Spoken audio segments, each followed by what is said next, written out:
고등을 좀.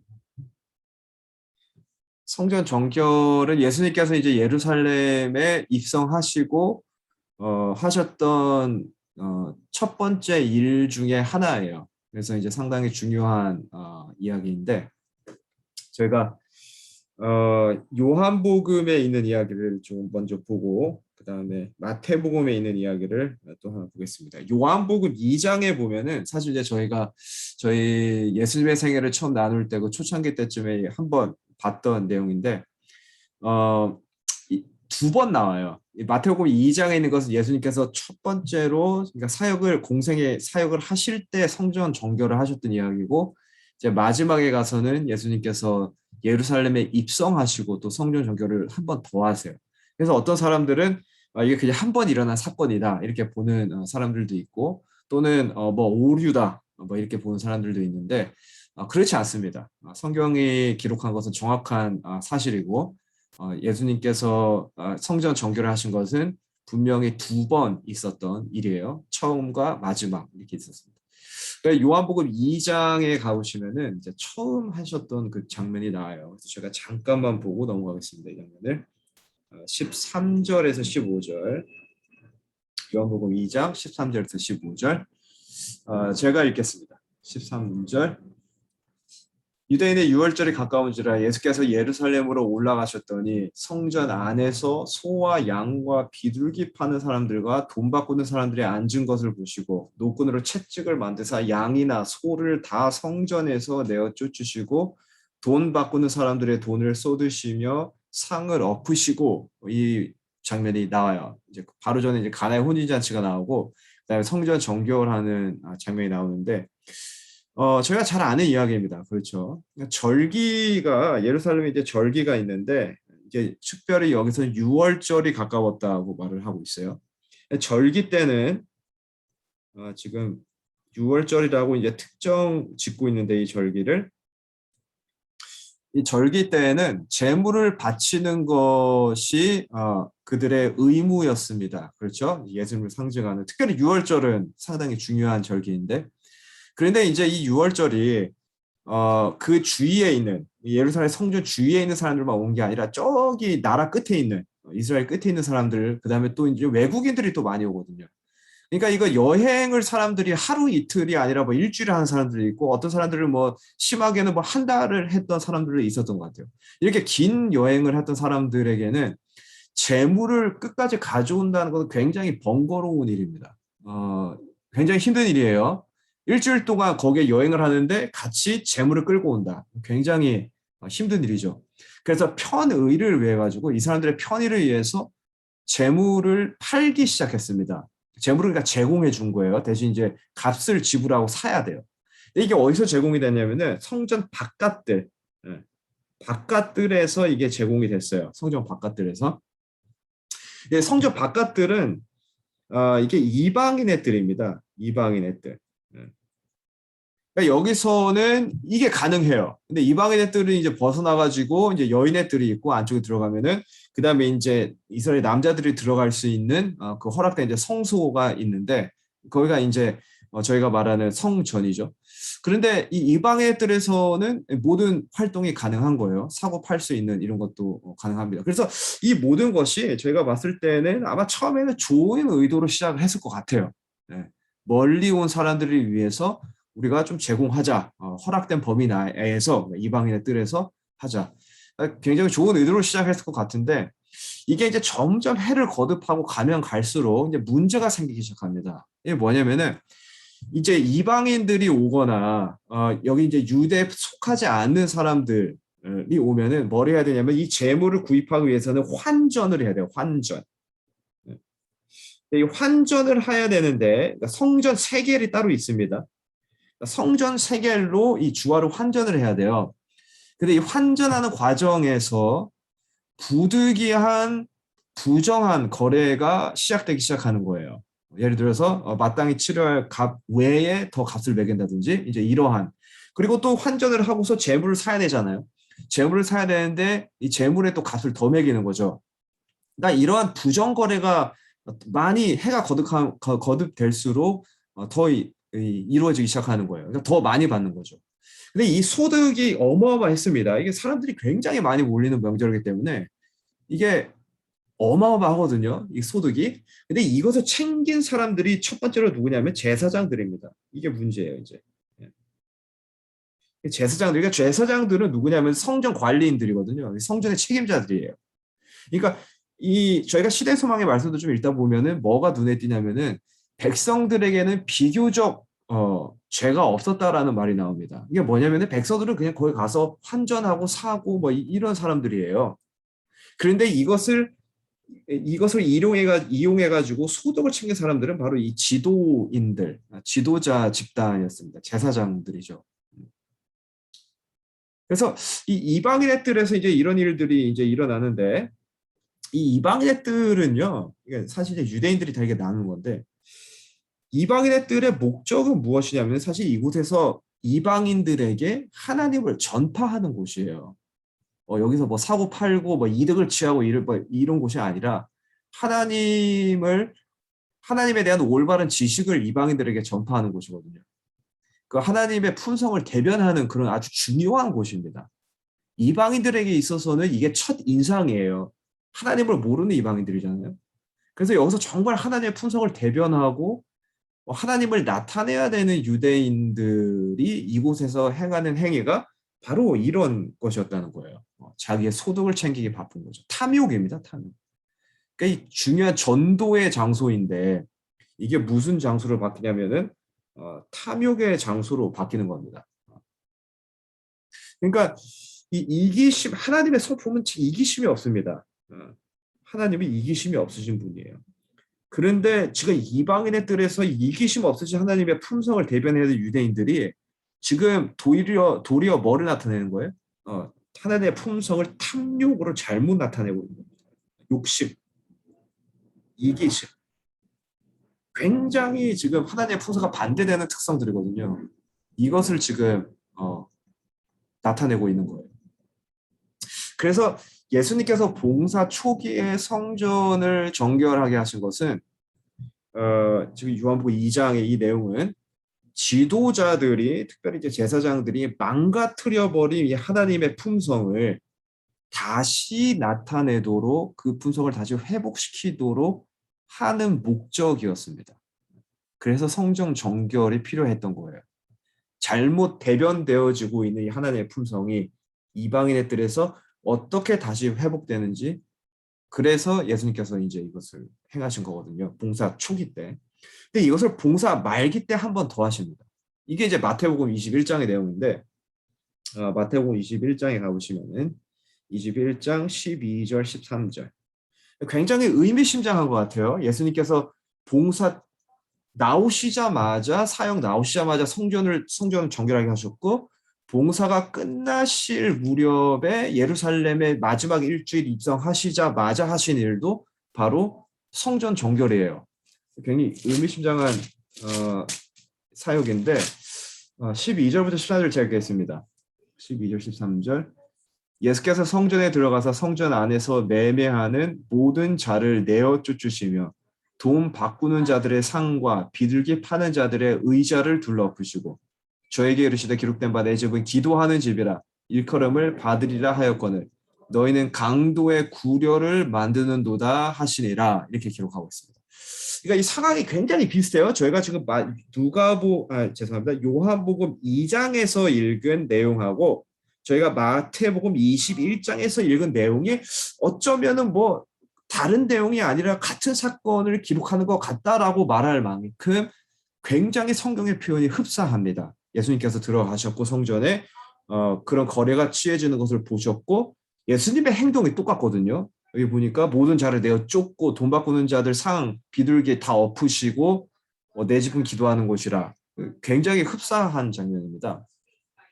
자, 그런데 이 시대 소망을 저희가 읽다 보면은 특별히 시대 소망 65장에 그런 이 예수님께서 이제 저희가 보는 마태복음 21장의 성전 정결한 하시는 내용이 나오는데 여기에 굉장히 중요한 말이 있어요. 뭐냐면은 예수님께서 이제 이때의 성전에 들어가셨을 때는 처음의 상황보다 더 악화되었다라는 말씀을 했어요. 처음의 상황이 뭐예요? 이 누가복음 죄송합니다. 요한복음 2장이 처음이거든요. 근데 이 처음의 상황보다 지금 마태복음 21장의 상황이 더 악화되었다 이렇게 쓰고 있어요. 그러니까요 이게 우리가 회개를 거절하잖아요. 성령께서 이제 우리 마음에 회개의 기회를 많이 주시는데 이 은혜의 시기 때 또 개인의 은혜의 시기가 있습니다. 화이트보이는 굉장히 중요한 말을 쓰고 있는데 날마다 누군가의 은혜의 시기가 끝나고 있다 이 말을 쓰고 있어요.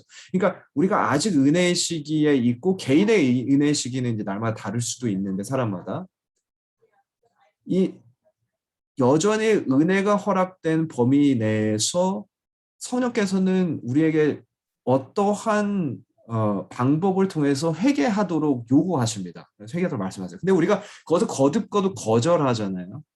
그러면은 우리가 처음 거절했을 때 그 상태를 계속 유지하는 것이 아니라 처음보다 더 나중 상태가 악화됩니다. 이게 영적인 세계의 원리예요. 참 재밌죠? 이게 예루살렘 성전의 상태였다는 거죠. 이때 예수님께서 성전을 정결하게 하셨음에도 불구하고 회개하기를 거절했던 이 지도자들과 관련된 사람들의 모습이 마태복음 21장에 가니까 더 심하더라 이 내용이에요. 예수님께서 이제 여기 들어가시자마자 하신 행동이 있습니다. 여기 요한복음에서 저희가 그 절을 저희가 읽었던 것 같은데 제가 잠시 다시 돌아가서 좀 읽겠습니다. 요한복음 2장 13절에 보시면은 14절입니다. 죄송합니다. 14절에 보시면은 이런 말이 있어요. 성전 안에서 소와 양과 비둘기 파는 사람들과 돈 바꾸는 사람들의 앉은 것을 보시고 이렇게 말하고 있어요. 보시고. 네. 예수님께서 성전에 들어가시자마자 하신 행동이 나와요. 뭐라고 말해요? 성경에서 일단 보셨어요. 그러니까 성전에 딱 들어가셔가지고 무슨 일이 지금 일어나고 있는지 딱 그 장소에 서 계셔서 보고 계시는 거예요. 물론 이 보다라는 말은 이제 헬라어 원어를 저희가 굳이 보면은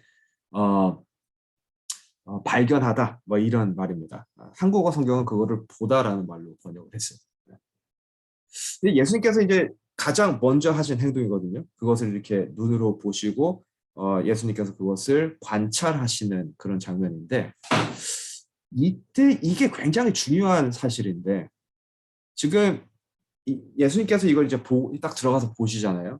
이때에 지금 여기서 사고 파는 제사장들을 비롯해서 모든 사람들의 집중이 어디로 가냐면은 예수님에게로 갑니다. 참 희한해요. 예수님이 여기서 소리치지 않으셨거든요. 그 예수님께서 이때는 뭘 엎으시고 막 책찍을 쥐고 막 이런 거 안 하셨어요. 그냥 보셨거든요. 근데 침묵하시면서 그냥 보고만 계셨는데 그 장면을 모든 사람들의 시선이 예수님이 보시는 시선으로 일제히 집중하기 시작합니다. 그런데 이게 요한복음 2장에서만 그런 것이 아니라 이게 공통점이에요. 이때도 그러셨고 마태복음 21장에서 마지막 성전을 정결하게 하실 때도 똑같이 하셨습니다. 보셨어요. 그때 모든 사람들의 시선이 집중됩니다.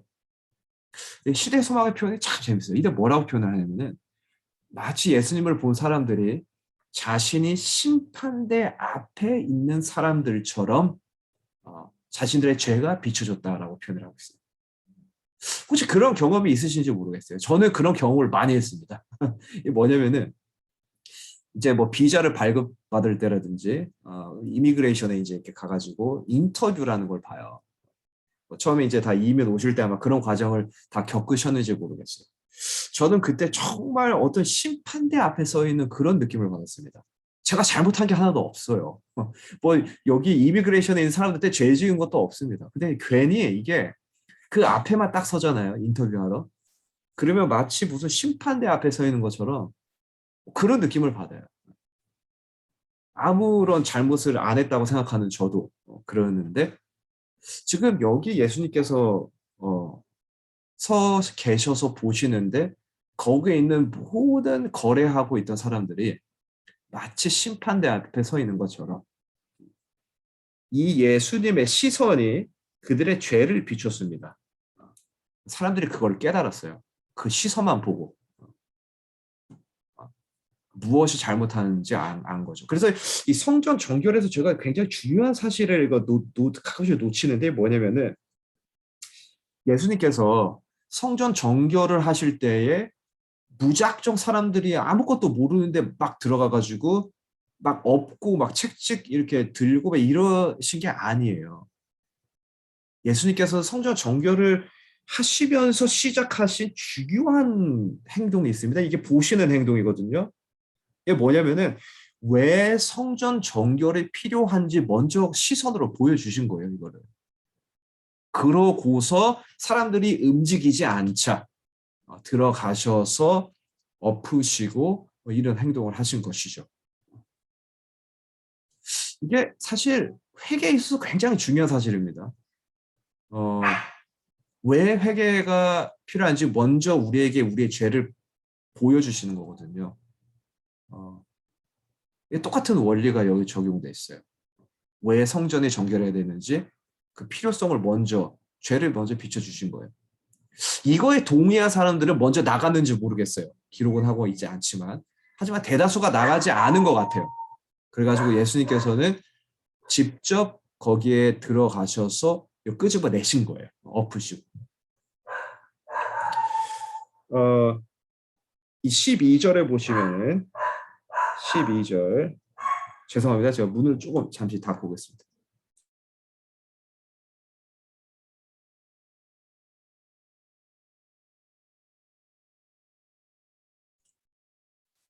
예, 12절에 보시면은 여기 내어 쫓으시며 마태복음 21장으로 다시 돌아갑니다. 21장 12절에 가시면은 여기에 내어 쫓으시며라는 말을 쓰고 있어요.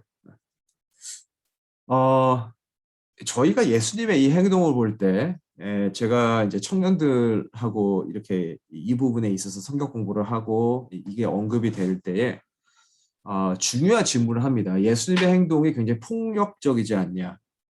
예수님의 성품과 대치되어 보이는 행동이거든요. 그렇죠? 사랑과 자비의 예수님께서 굳이 막 엎으시고 쫓으시고 이럴 필요가 있었냐라는 것이죠. 폭력적으로 보일 수 있습니다. 저희가 이것을 조금 보려고 하는데 여기서 내어 쫓으시며라고 한 이 단어가 제가 예수님의 생애를 토대로 살펴보았을 때 이게 뭐냐면은 사단의 세력 이게 뭐니까 귀신 들린 사람들 귀신 들린 사람들을 대하실 때 대부분 사용된 단어가 내어 쫓으시며라는 단어예요. 원어로도 그렇게 쓰였습니다. 그러니까 이게 뭐냐면은 사단에게 강력하게 소유되고 있는 때에 예수님께서 주저하지 않으시고 쫓아내신 그런 장면에서 쓰였다라는 단어거든요. 그러니까 이게 성전을 정결케 하실 때 사용되었다라는 것은 뭐냐면은 하나님의 통치를 받아야 되고 하나님의 품성이 바로 전달되어야 되는 곳이 지금 누구의 지배를 받고 있어요? 죄의 지배를 받고 있습니다. 마치 귀신 들린 상태처럼 강력한 죄의 지배를 받고 있는 거예요.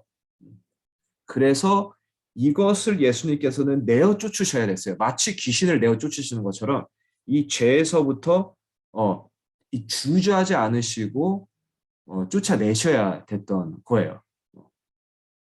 그러니까 이 표현이 예수님께서 어떤 몰상식한 우리가 생각하는 그런 폭력적인 표현이 아니라 하나님의 품성을 회복시켜야 되시는 예수님의 의지, 정말 그 강력한 의지를 나타낸 단어입니다.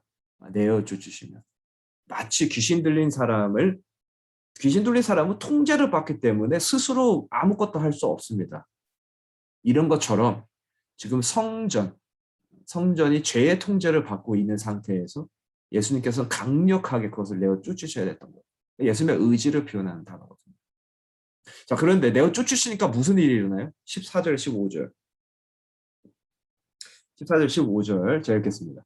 소경과 전원자들이 성전에서 예수께 나아오매 고쳐주시니 대제사장들과 서기관들이 예수의 하시는 이상한 일과 또 성전에서 소리질러 호산나 다윗의 자손이여 하는 아이들을 보고 분하여 이렇게 기록을 하고 있어요. 14절에 보니까 누가 와요? 소경, 전은자들. 또 누가 와요? 어린아이들. 야, 희한하죠. 성전에서 장사하는 사람들과 지도자들이 성전에서 나가니까 누가 오냐면은 소경과 병자들과 어린 아이들이 성전 안으로 들어오기 시작해요. 그러면서 뭐라 하냐면 15절, 16절에 보니까 어린 아이들이 찬양하고 찬미하기 시작합니다. 그러니까 이게 예수님께서 지금 성전에서 이게 그러니까 사람들을 내어 쫓으시는 작업을 하시면서 성전에서 무엇을 보여주시는 것이냐면은 하나님의 품성을 보여주십니다. 이게 뭐냐면은 병자들을 고치시고 어린아이들의 이야기를 들어주시고 사람들이 그 자리에서 찬양하고 하나님의 사랑입니다. 사랑. 이것을 성전에서 회복시켜 주는 거예요. 하나님의 사랑의 품성이 예수님을 통해서 빛나는 것입니다. 그래서 성전 정결 사건이요. 나가는 것으로 끝나면 안 됩니다. 저희는 소위 이게 성전 정결이라고 말할 때 예수님께서 그냥 내어 쫓으시고 다 내보냈다. 그래서 정결하게 됐다. 여기서 많이 끝나는데 성전 정결은요. 나가는 것에서 끝나는 것이 아니라 들어오는 것으로 끝납니다. 이게 중요해요. 들어오는 것으로 끝나요. 이게 뭐냐면은 죄가 나가면서 뭐가 들어와요? 사랑이 들어오는 거예요. 사랑. 이것으로 성전 정결이 마무리가 됩니다. 스가랴 13장 1절에 보시면 이것을 토대로 조금 이해를 할게요. 스가랴 13장 1절. 제가 굉장히 즐겨 읽는 중요한 구절인데 스가랴 13장 읽겠습니다. 1절 12장 10절부터 그 맥락이 계속 시작이 되고 13장 1절까지 이어져요. 13장 1절에 보면은 그날의 죄와 더러움을 씻는 셈이 다윗의 족속과 예루살렘 거민을 위하여 열리리라 이렇게 표현을 하고 있습니다. 죄와 더러움을 씻는 셈이라고 말하고 있어요. 씻는 셈. 예수님에 대한 표현입니다. 이것에 대한 이해가 저희가 성전 정결하는 예수님의 그 첫 번째와 마지막 사역을 봤을 때에 조금 그것을 토대로 13장 1절을 이해하면 조금 달라집니다. 뭐냐면은 이 죄의 정결, 씻는 셈. 이 씻는 셈은 모든 사람들에게 열려 있어요. 어떻게 말해요? 1절에서 더러움을 씻는 셈이 다윗의 족속과 예루살렘 거민을 위하여 열리리라. 그러니까 모든 사람들. 하나님을 의지하고 믿고자 하는 모든 사람들에게 다 열려 있습니다. 죄의 정결은 모든 사람들에게 유효해요. 근데 성전 정결의 이야기를 볼 때 이 말씀의 뜻이요. 단지 우리의 죄의 씻음만이 정결의 성격이 아니라 다른 정신이 들어오는 것도 씻는 셈에 포함된다는 거예요.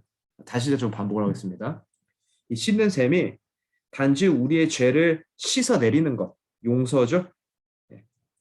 용서로 정결이 끝나는 것이 아니라 이 용서가 어디로 이어져요?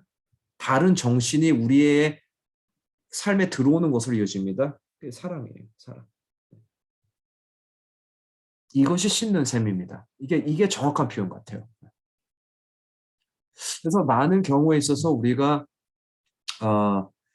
예수님의 십자가와 예수님의 용서를 단지 우리의 과거의 죄를 씻어주시고 지금의 우리의 죄를 씻어주시는 그 보혈로 이해를 합니다. 물론 거기에 복음이 있고 거기에 사랑과 자비가 포함되어 있어요. 그건 굉장히 맞는 말입니다. 그런데 그 보혈을, 그 씻는 셈, 그 용서에는 뭐가 포함이 되어 있냐면은 들어오는 것. 우리 죄가 우리 삶에서 나가면서 다른 것이 들어오는 게 포함이 돼요. 이게 뭐냐면은 사랑이에요, 사랑. 성경 정결은 다시 말씀드리지만 나가는 것에서 끝나는 것이 아니라 들어오는 것에서 끝이 납니다. 그게 씻는 셈이에요, 씻는 셈. 그게 정말 십자가의 보혈의 능력입니다. 우리가 사랑할 수 없는 것을 사랑할 수 있게 하는 것. 우리에게 없던 그 정신이 우리에게 생기는 것. 이게 씻는 셈의 의미예요. 그러니까 성전 정결 사업에서 그게 나타난 것 같아요. 근데 죄의 용서는요, 정결, 죄를 정결케 하시는 것, 죄를 용서하시는 말과 똑같습니다. 이 용서는 흔적을 남겨요. 흔적을 우리의 품성에 남깁니다. 이 뭐냐면 사랑이에요, 사랑. 반드시 용서는 사랑이라는 흔적을 남깁니다. 이것이 성전 정결의 핵심 이야기예요. 그래서 이 이야기를 보면은 예수님께서 첫 번째 그것을 하셨고 이제 마지막에 예루살렘에 들어가셔서 한 번 더 정결케 하신다고 말씀을 드렸는데 이 예수님의 모습이요. 오늘 우리의 죄를 해결해 주시는 그 예수님의 모습입니다.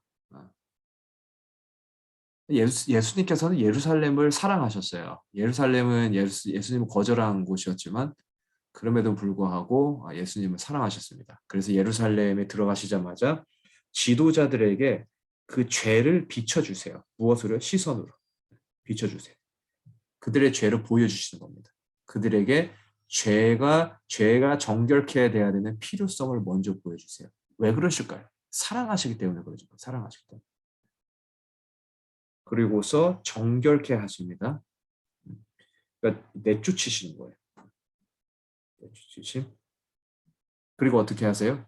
그 안에 하나님의 품성을 회복하십니다. 이게 뭐냐면 사랑이에요. 사랑. 예수님께서 그것을 표현하세요. 병자들을 고치시고 어린아이들을 품에 안으시고 그 이야기를 들어주십니다. 사랑이에요.